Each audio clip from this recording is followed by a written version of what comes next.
Keputusan penghentian penyidikan atau yang kita kenal sebagai SP3 terhadap Egy Sujana dan Damai Harilubis tiba-tiba menjadi bola salju baru dalam perbincangan publik. Bukan hanya karena dua nama itu akhirnya dinyatakan bebas dari proses hukum, tetapi karena efek domino yang muncul setelahnya, yaitu munculnya dorongan dari pihak Roy Suryo, Rismon Hasiholan Sianipar, dan Dr. Tifa atau RRT untuk meminta agar penyidikan terhadap mereka juga dihentikan. Saya melihat situasi ini bukan sebagai dua peristiwa terpisah, melainkan satu rangkaian yang terasa sangat jelas. Keluarnya SP3 untuk Egy Sujana dan Damai Harilubis seolah menjadi jalan yang keluar, yang kemudian langsung dimanfaatkan oleh tokoh-tokoh yang sebelumnya juga terseret kasus tuduhan ijazah palsu terhadap mantan Presiden Indonesia, Pak Jokowi. Timingnya terlalu mulus, terlalu kebetulan, bahkan terasa seperti sebuah pintu darurat yang disambut dengan senyuman lebar oleh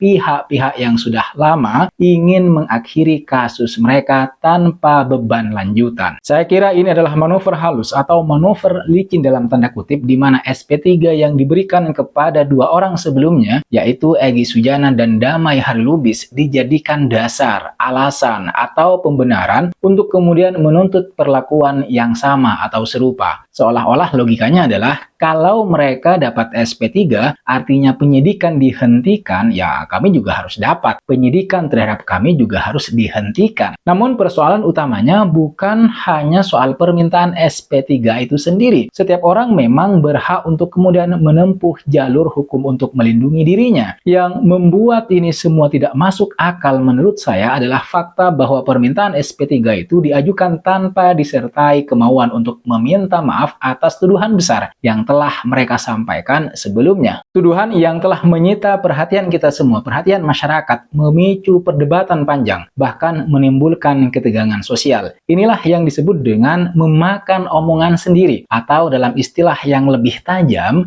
menjilat ludah sendiri. Bukan karena mereka berubah pikiran, bukan. Bukan karena mereka misalnya menyatakan klarifikasi, bukan juga, tetapi karena mereka ingin keluar dari kasus hukum tanpa menyentuh atau mengakui akar persoalan yang mereka buat sendiri. Apa? Yaitu tuduhan tentang ijazah palsu yang selama ini tidak pernah terbukti. Ini merupakan titik ironi yang paling terasa ketika tuduhan dilontarkan, suaranya begitu kencang, lantang, penuh dengan tekanan, bahkan seringkali berulang-ulang ditayangkan di ruang publik. Tetapi ketika konsekuensi hukum datang mengetuk pintu, nada itu berubah drastis. Jadi datar, ragu-ragu, bahkan seperti ingin memilih jalur aman. Tidak ada lagi semangat untuk kemudian membuktikan tuduhan. Tidak ada lagi pernyataan bahwa mereka siap mempertanggungjawabkannya di pengadilan. Yang ada justru permintaan agar kasus dihentikan dan mereka dibebaskan dari semua kewajiban-kewajiban hukum. Enak banget mereka dengan percaya diri melempar api tapi tidak mau memadamkan, tidak mau menerima konsekuensi hukumnya. Kucing juga mau kalau begitu kan.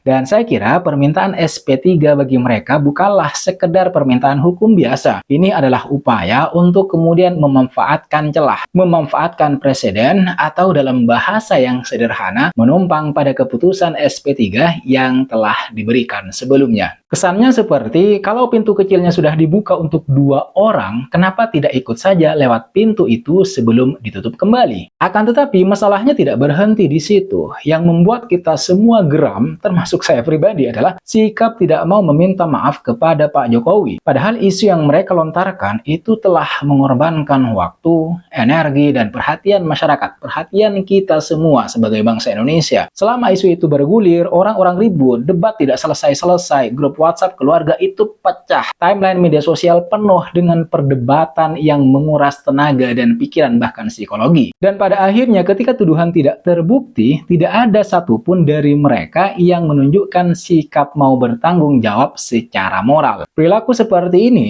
membuat kita bertanya-tanya tentu saja, bagaimana mungkin seseorang bisa melontarkan tuduhan besar kepada seorang mantan presiden Indonesia, mantan kepala negara, Lalu kemudian ketika tuduhan itu terbukti tidak berdasar alias palsu, tidak ada sedikit pun rasa penyesalan. Bagaimana mungkin seseorang ingin konsekuensi hukumnya hilang, tidak ada, tetapi mereka tidak mau mengambil tanggung jawab atas kegaduhan yang sudah mereka ciptakan. Artinya ini bukan lagi sebagai urusan hukum semata, tetapi sebagai masalah etika, masalah moral, masalah integritas, dan konsistensi. Ketika ucapan yang dilontarkan dengan penuh keyakinan berakhir tanpa dasar, wajar jika kemudian kita menunggu ada permintaan maaf atau minimal pengakuan lah gitu ya, bahwa tuduhan itu keliru. Tetapi yang terjadi justru sebaliknya. Bukan permintaan maaf, malah usaha untuk kemudian menutup kasus. Dan yang membuat kita semakin muak adalah bahwa semua ini terjadi dengan nuansa seperti sedang memanfaatkan kondisi. SP3 untuk Egy Sujana dan Damai Harilubis dianggap oleh sebagian pihak sebagai kemenangan dalam tanda kutip. Sebuah titik balik yang bisa dimanfaatkan untuk meloloskan diri dari jerat hukum. Mereka bertepuk tangan diam-diam, seolah berkata,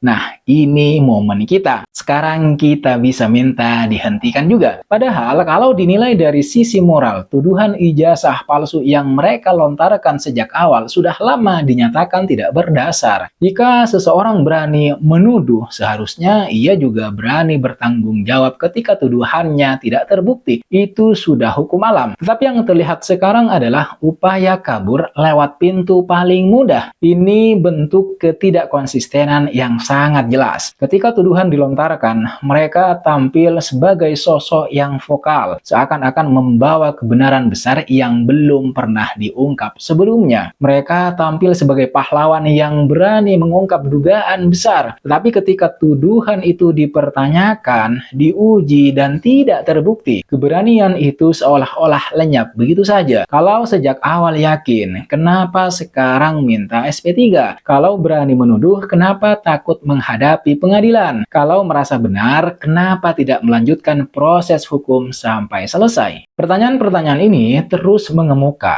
karena kita tidak bisa menerima sikap yang berubah hanya ketika keadaan menjadi tidak menguntungkan. Sikap seperti ini bukan hanya oportunis, tetapi juga tidak punya komitmen moral terhadap apa yang mereka ucapkan sebelumnya. Dan yang menjadi pusat persoalan adalah mereka tidak mau meminta maaf kepada Pak Jokowi. Minimal seperti itu. Ini titik paling sensitif. Tuduhan sebesar itu diarahkan kepada mantan presiden. Seseorang yang pernah menjadi tokoh publik tertinggi di negara kita Indonesia. Yang punya nama baik, legitimasi negara, dan kehormatan institusi. Tuduhan itu bergulir, menggema, dan diulang-ulang oleh berbagai pihak hingga menjadi konsumsi nasional. Lalu ketika tuduhan itu tidak terbukti, tidak berdasar, mereka diam dan ingin kasus selesai begitu saja. Tidak mau meminta maaf, tidak mau mencabut pernyataan, tidak mau mengakui kesalahan sekaligus kekalahan. Sekali lagi, ini bukan hanya soal hukum, ini soal kejujuran.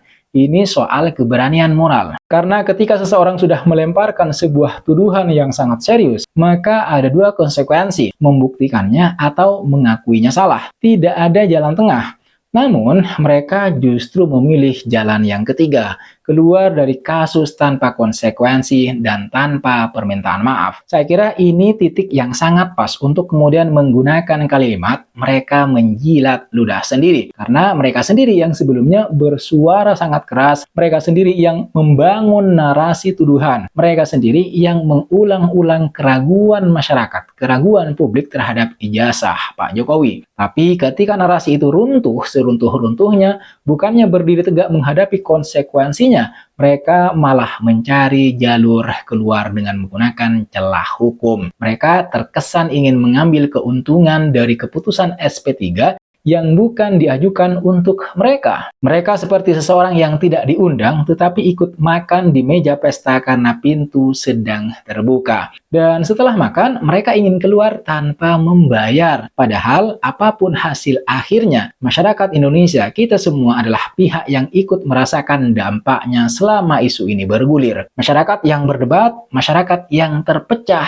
masyarakat yang berdiskusi, masyarakat yang energinya terkuras. Maka wajar jika kita merasa layak mendapatkan permintaan maaf. Tetapi hingga sekarang hal seperti itu tidak pernah mereka lakukan. Pada akhirnya fenomena ini menjadi cermin besar dalam kehidupan politik kita, politik Indonesia. Tentang bagaimana sebagian tokoh publik berani berbicara lantang, tetapi tidak siap untuk kemudian menanggung konsekuensi dari kata-kata mereka sendiri. Tentang bagaimana sebuah tuduhan besar dapat dilontarkan tanpa dasar yang jelas, tetapi ketika kenyataan berbalik, keberanian itu tidak lagi tampak. Dan yang paling menyedihkan adalah sikap ini menunjukkan bahwa mereka tidak benar-benar memperjuangkan kebenaran, tetapi hanya bergerak ketika ada peluang untuk menghindari hukuman. Dan puncak ironinya adalah ketika tuduhan dilontarkan dengan percaya diri, bahkan sangat percaya diri, tetapi tanggung jawab ditolak dengan alasan. Keberanian di awal berubah menjadi pengelakan di akhir, dan SP3 yang seharusnya menjadi jalan hukum malah digunakan sebagai alasan untuk menghapus jejak kesalahan tanpa penyesalan. Ini benar-benar contoh klasik dari memakan omongan sendiri. Mereka ingin kasus dihentikan tapi tidak mau meminta maaf kepada orang yang mereka tuduh. Mereka ingin kebebasan tetapi tidak mau menerima konsekuensi hukum. Mereka pengen keluar dari masalah tetapi tidak mau mengakui bahwa merekalah yang memulai, yang membangun masalah itu. Saya kira itu yang bisa kita bahas di video kali ini. Jangan lupa untuk like, share, dan subscribe channel Lativisme agar tidak ketinggalan kajian-kajian atau analisis-analisis politik terbaru di negara kita Indonesia. Sekali lagi terima kasih sudah menonton video ini sampai selesai. Jangan lupa like, komen, dan subscribe. Nyalakan notifnya. I'll see you in the next video.